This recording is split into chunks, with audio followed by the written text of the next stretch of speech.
Vamos ao texto bíblico, Filipenses, capítulo 3. Vamos a ler a partir do versículo 12. Diz assim: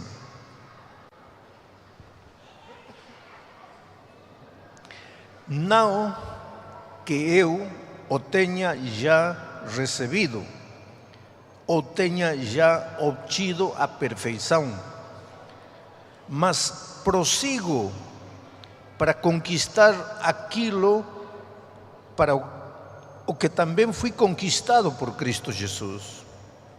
Irmãos, quanto a mim, não julgo havê-lo alcançado, mas uma coisa faço, esquecendo-me das coisas que para trás ficam e avançando para as que diante de mim estão, prossigo para o alvo, para o prêmio da soberana vocação de Deus em Cristo Jesus.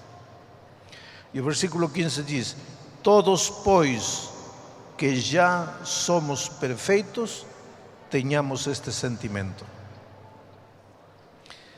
Uma leitura simples do texto que acabo de ler não ajuda muito, mas eu quero que vocês pensem, porque entre os versos 12 até o verso 15, Paulo está apresentando uma aparente incoerência. Veja, nos versos 12, 13 e 14, ele diz assim: Paulo, o grande Paulo, o gigante Paulo, quem não gostaria de ser como Paulo? Um exemplo para todo cristão, um grande evangelista, fundador de igrejas. Paulo conheceu Jesus quando estava caminhando para Damasco, perseguindo cristãos, encontrou-se com Jesus, rendeu-se a Jesus, entregou-se a Jesus. Esse gigante Paulo diz, nos versos 12, 13 e 14, diz: irmãos, eu ainda não sou perfeito, eu estou caminhando, eu estou indo, mas a perfeição ainda está longe de mim, mas eu prossigo, eu avanço, eu não fico parado, eu continuo, mas ainda não sou perfeito. Agora no verso 15 diz: pois então, todos nós que já somos perfeitos. Aí, se Paulo estivesse vivo hoje, eu lhe perguntaria: Paulo, você tem que se definir, porque nos versos 11, 12, 13, 14, você diz: ainda não sou perfeito, e no verso 15 você diz: já sou perfeito. Bom, decida-se, você já é perfeito ou ainda não é perfeito? E Paulo responderia: eu já sou perfeito, mas ainda não sou perfeito. E aí nos deixa todos confusos. Então a pergunta que nós precisamos responder esta noite é: enquanto nós vivermos nesta terra, pode alguém ser perfeito? Podemos alcançar a perfeição nesta terra? Alguns cristãos acham que sim, e para isso pegam os versos 12, 13, 14 e não, alguns cristãos acham que não, e para isso pegam os versos 12, 13, 14 e dizem assim: aqui Paulo está claro, está dizendo que ele ainda não é perfeito, que ele prossegue para o alvo, para ver se um dia alcança a perfeição. Ora, se Paulo não era perfeito, como é que nós podemos dizer que somos perfeitos? Mas outros que acham que nesta terra sim se pode ser perfeito, pegam o verso 15 e dizem: aqui Paulo está sendo claro, ele diz que sim, se pode ser perfeito. Então eu lhes faço esta noite a pergunta: nesta terra podemos ser perfeitos, sim ou não? Isto é chave, porque se você acha que não se pode ser perfeito nesta terra, corre o perigo de cair na mediocridade, no conformismo, no cinismo espiritual. Vive pecando, vive caindo, vive fracassando, e depois se desculpa e diz assim: pois, nem Paulo era perfeito, quem sou eu para ser perfeito? Você vê que é perigoso. Mas por outro lado, se você acha que nesta terra sim se pode ser perfeito, vai viver angustiado, porque por mais que tenta perfeição, não alcança, por mais que luta, não consegue, e aí vai entrar em desespero, e aí vai achar que a melhor coisa é ir embora da igreja, porque ninguém pode ser perfeito. Portanto, esta pergunta, se nesta terra podemos ou não podemos ser perfeitos, é chave. E esta noite precisamos esclarecer este assunto. Pode-se alcançar a perfeição nesta terra? Sim ou não? E eu lhes respondo: sim e não. Então, estamos igual. Eu vou lhes contar uma experiência para vocês entenderem o que Paulo está dizendo. Muitos de vocês sabem que nos primeiros anos do meu ministério eu fui missionário na Amazônia, entre os índios da tribo Campa. Eu morei 3 anos entre eles, na selva, caminhando pelas trilhas, pela mata, pelo rio, evangelizando. Foram anos lindos na minha experiência, 3 anos convivendo com eles. Aprendi até a falar a língua deles, pregava para eles na língua deles, traduzia alguns hinos que nós cantamos para eles. Foram anos maravilhosos.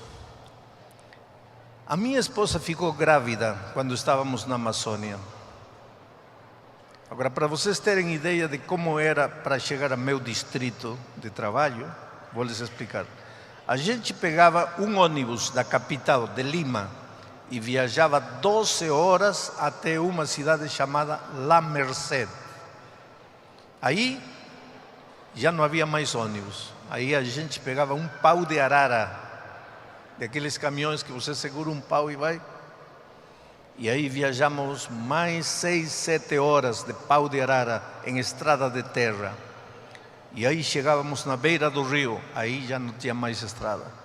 Aí a gente tinha que pegar um barquinho de remo, e descer pelo rio, umas 2 horas. De subida, 8 horas. De descida, 2 horas, porque a correnteza levava a gente. De subida, aí era mais difícil. Aí estava a sede do meu distrito. Não havia banheiro, não havia esgoto, não havia luz elétrica, não havia nada. Eu era um garoto de 22 anos, recém-casado, feliz da vida, cumprindo meu ministério. E minha esposa fica grávida. Para procurar médico, a gente teria que navegar pelo rio 8 horas. Aí pegar um pau de arara 6 horas. Aí pegar ônibus 12 horas. Então nós continuamos aí. E ela começou, a barriguinha dela começou a crescer, a crescer, a crescer. Quando ela estava com 7 meses de gravidez, a gente saiu para a capital para fazer uma consulta médica. Nesse tempo de gravidez, ela contraiu uma doença chamada rubeola, tipo sarampo. E quando o médico soube que ela tinha contraído rubeola, o médico me levou para um canto e disse assim: seu filho não pode nascer. Falei: por quê? Vai nascer defeituoso e vai ser uma carga para você e para sua esposa o resto da vida. Esse menino vai ser uma cruz para vocês. Vamos interromper essa gravidez. Mas 6 meses de gravidez, 7 meses de gravidez. Eu falei: não, eu acho que minha esposa não vai aceitar. Quando falamos para ela imediatamente, instintivamente segurou sua barriga. e disse: não, meu filho vai nascer. O médico disse: eu acho que a senhora não entendeu. Eu acho que toda mãe tem direito de sonhar com um filho, só que seu filho não vai sair normal. Seu filho vai sair defeituoso. Agora, eu estou falando de quase 40 anos atrás, quando não haviam os exames de hoje, quando não havia a tecnologia de hoje, porque hoje, 15 dias depois de grávida, a mãe já sabe se vai ser menino, se vai ser menina. Hoje a tecnologia mudou, estou falando de 40 anos atrás. E eu segurei a mão de minha esposa e disse: filha, eu estou a teu lado. Se você quiser que nosso filho nasça, ele vai nascer. E seja como for, a gente vai cuidar dele. E aí passaram meses de expectativa, não? De sofrimento, de oração, clamando a Deus: Senhor. Eu falava a Deus: Senhor, que culpa temos nós? Eu estava trabalhando para ti lá. Lá não havia médico, não havia nada. Faz um milagre pela gente. Queremos ter um filho, sim, mas um filho para a glória de teu nome, um filho que te sirva, não? Agora, tua vontade é soberana, tu sabes o que podes fazer com a gente. E chegou o momento de nascer. Fizeram uma cesariana na minha esposa. Colocaram anestesia, a criança nasceu.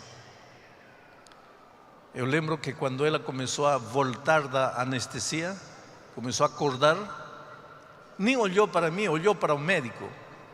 E a primeira pergunta que ela fez foi: doutor, meu filho está perfeito?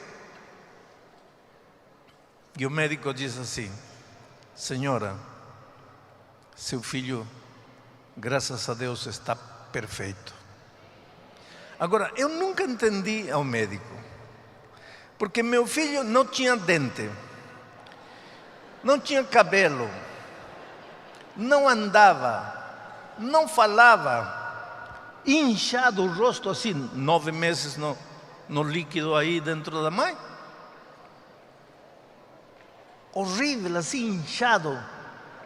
E o médico disse: está perfeito. Como perfeito?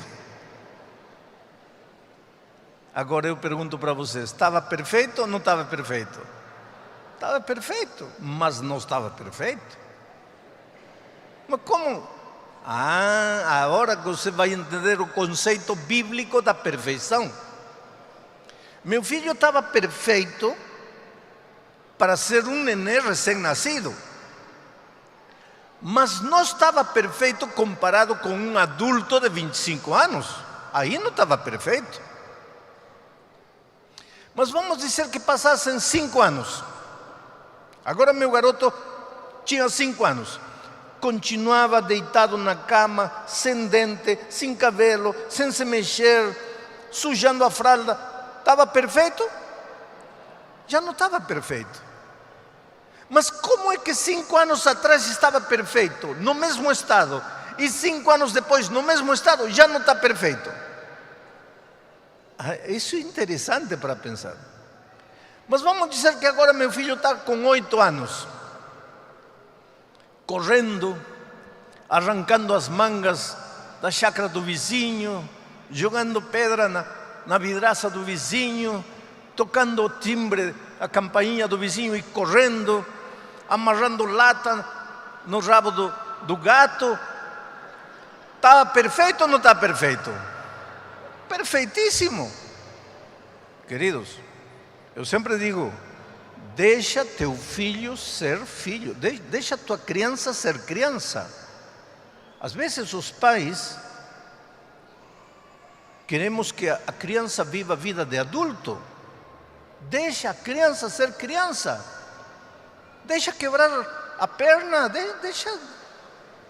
Isso é parte da vida. Vai contar o quê quando for velho? Deixa tua criança ser criança. Não coloca na criança responsabilidades de adulto. Mas vamos dizer que passa o tempo. Meu filho está agora com 25 anos. continua quebrando a vidraça do vizinho, continua roubando manga da chácara do vizinho, continua amarrando lata no rabo do gato. Está perfeito ou não está perfeito? Não, já não está perfeito, já está doido. Agora, o que estou querendo dizer? A perfeição, querido, não é um lugar aonde você chega. Perfeição é um processo. É um processo.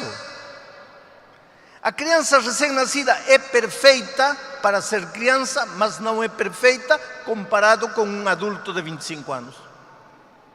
Aos 2 anos, ela tem que ter se desenvolvido para ser perfeita. Se não se desenvolveu, já não é perfeita. Porque a perfeição cristã é um crescimento, também é um crescimento, é um desenvolvimento permanente. Por exemplo, quantos foram batizados estes dias? Levantem a mão.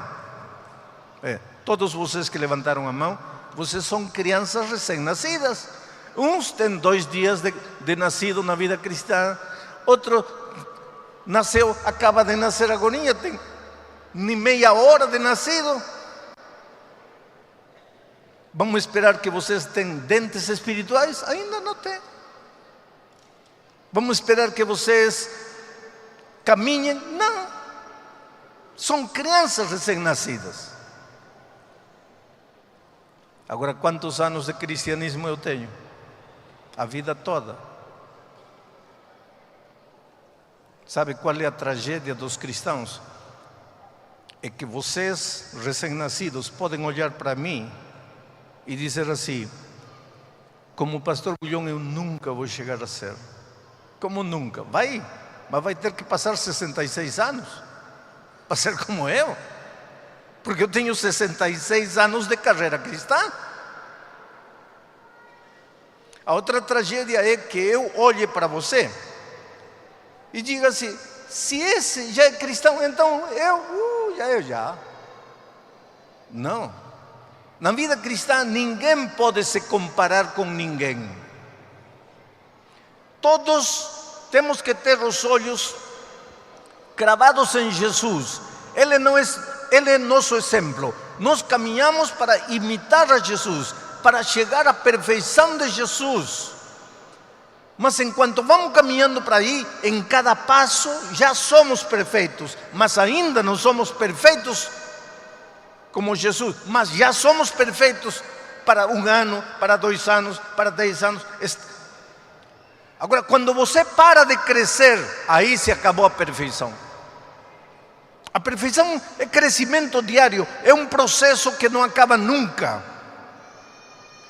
Agora, este processo de crescimento em direção da perfeição pode ser desanimador para muita gente, porque nesta longa caminhada você pode cair, você pode falhar, e quando você falhar, eu já disse a outra noite, o inimigo faz de tudo para você cair, e uma vez você caindo, ele é o primeiro em vir e dizer que você não presta, que não adianta se levantar, que você já fracassou 1 vez, 5 vezes, então para que insiste? Para que continua? Vai embora, larga a igreja, tudo isto é fantasia, tudo isto é utopia, ninguém pode ser perfeito.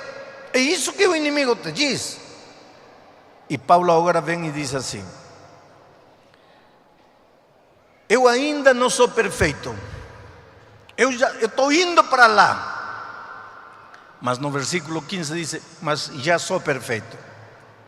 Mas no versículo 12 diz: mas ainda não sou perfeito. Ainda não sou em comparação com Jesus, mas já sou, de acordo ao tempo de cristianismo que eu tenho. E Paulo diz: mas uma coisa faço.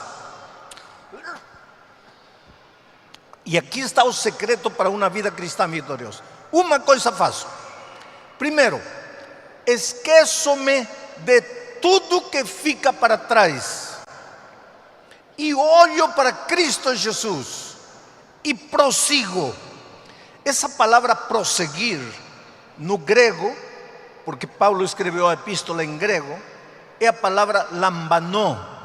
Estou ensinando para você uma palavra grega, lambanó. Amanhã você pode dizer para seu amigo que já fala grego. Se te perguntar que, você fala lambanó. E que lambanó? Prosseguir. Mas que é prosseguir? Que é lambanó em grego? Que significa? Lambanó em grego é prosseguir a pesar de. A pesar de quê? A pesar das minhas quedas, a pesar dos meus escorregões, a pesar de que meus pés estão sangrando, a pesar de que estou cansado, a pesar de que estou desanimado, a pesar de que às vezes não tenho vontade, prosseguir a pesar de. Porque a vida cristã não é fácil. Não pense que este sentimento, você se acaba de batizar, este sentimento maravilhoso de exuberância, de plenitude, todos os dias vai ser a mesma coisa. Não vai ser, não. Porque você é ser humano. E o ser humano um dia, por sua natureza, acorda exuberante, outro dia murcho. Mas prossegue, a pesar de. Se cair uma vez, levanta e prossegue. Cair 2 vezes, levanta e prossegue. Cair 50.000 vezes, levanta e prossegue. Já repeti e vou falar de novo. Ninguém vai se perder porque alguma vez caiu. Os céus não são para aqueles que nunca caíram, porque talvez se fosse para os que nunca caíram, talvez ninguém de nós estaria lá. O céu é para aqueles que, mesmo tendo caído, acreditaram em Jesus, se levantaram e continuaram caminhando. Vida cristã é lambanar, prosseguir, a pesar de, prosseguir, não desanimar, não parar, não cair, não largar a igreja, não abandonar a fé, prosseguir, a pesar de. Na Bíblia, eu encontro 2 tipos de personagens. Personagens como Enoque. Enoque foi um homem santo. A biografia dele é a biografia mais curta. Enoque é o homem que mais anos viveu. Não é Matusalém, porque Matusalém viveu 969 anos e morreu. Enoque nunca morreu, continua vivo. Portanto, o homem mais velho é Enoque, porque ele nunca morreu. Por quê? Porque um dia Deus o levou vivo. Ele não conheceu a morte. E se Deus decide levar alguém com ele, deve ser porque esse homem é muito bom. Deve ser porque esse homem vivia nos caminhos de Deus. Então, para mim, Enoque é um exemplo. O exemplo do homem que nunca caiu. Outro homem que eu admiro muito é José. Que José, não? Que maravilhoso aquele homem. Foi tentado, mas não caiu. Eu admiro tanto José que eu coloquei a meu primeiro filho de nome José.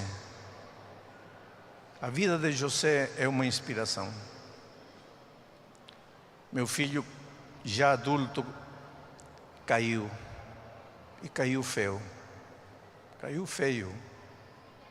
E 1 ano depois, eu entrei no tanque do batismo para batizar meu filho de novo. E antes de entrar no tanque, ele me abraçou e disse: pai, eu acho que você tem que me mudar de nome. Eu não posso me chamar mais José.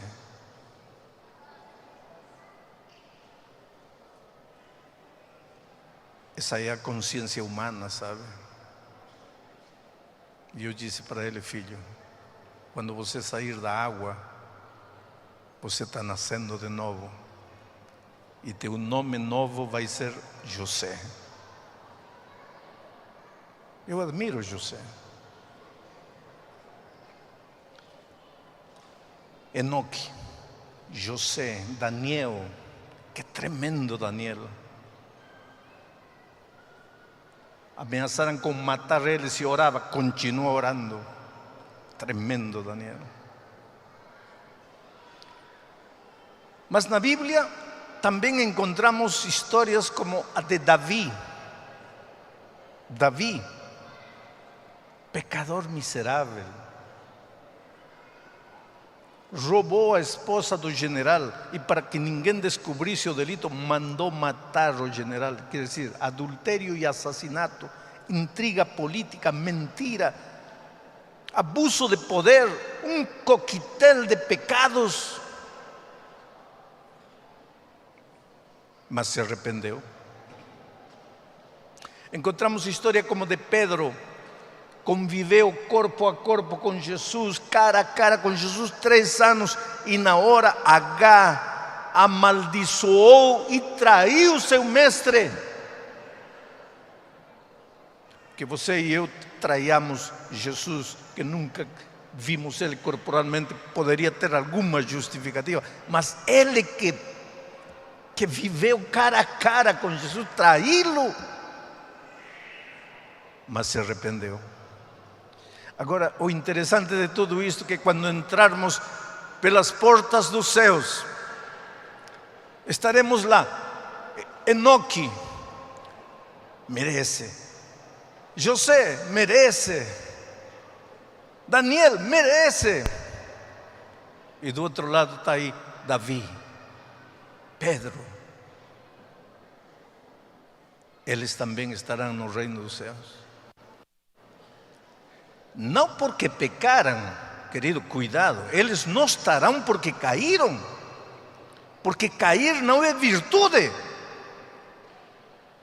Eles estarão lá porque, mesmo tendo caído, se levantaram e continuaram. Oh, querido, pelo que mais você queira nesta vida, não desista. Não volte atrás, não largue as fileiras, não abandone, aconteça o que acontecer. Se você entrar lá como Enoque, como Daniel, como José, glória a Deus. Mas se entrar como Davi ou como Pedro, glória a Deus também. É o que eu digo todo dia a meu Senhor Jesus: Senhor, eu gostaria de ser como Daniel, como Enoque, como José, mas se não conseguir, mas pelo menos deixa-me ser como Davi ou como Pedro.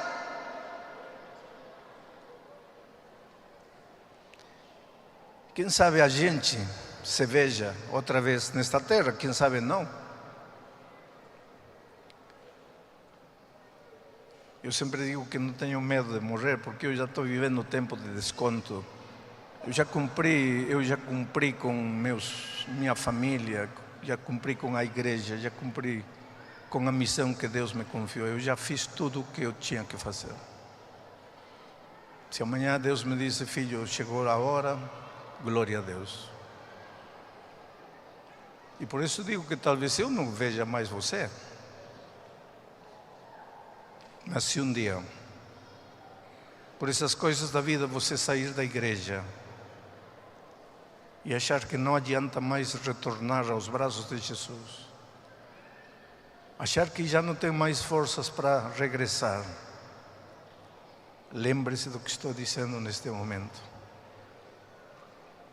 Vida cristã é prosseguir, é lambanar, e prosseguir é continuar caminhando apesar de.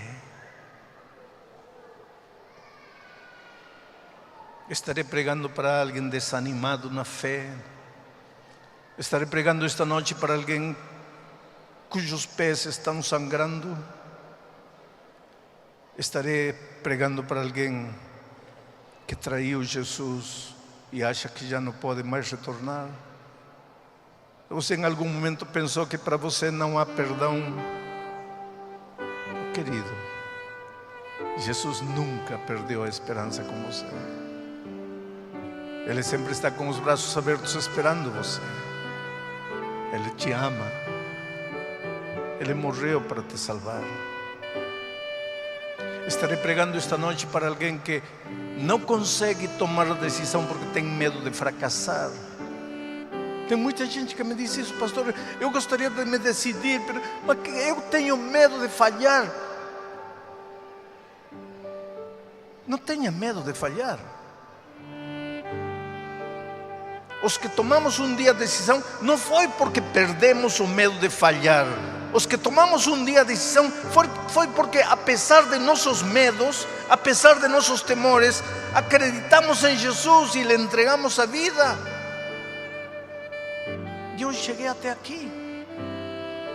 Você também pode chegar. Por isso esta noite vou fazer um convite. E este convite não é para os membros batizados da igreja. Este convite é para pessoas que esta noite vieram por primeira vez, trazidos por um amigo, por um vizinho, ou para pessoas que vieram outras noites, mas não tomaram a decisão. E pessoas que esta noite gostariam de dizer: Senhor, eu quero te seguir até o fim, esquecendo o que fica para trás. Quero olhar somente para Jesus e prosseguir até o fim da minha vida.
Steady like the ocean tide, secrets linger in the breeze. In this moment, worlds collide. Feel the rhythm set you free.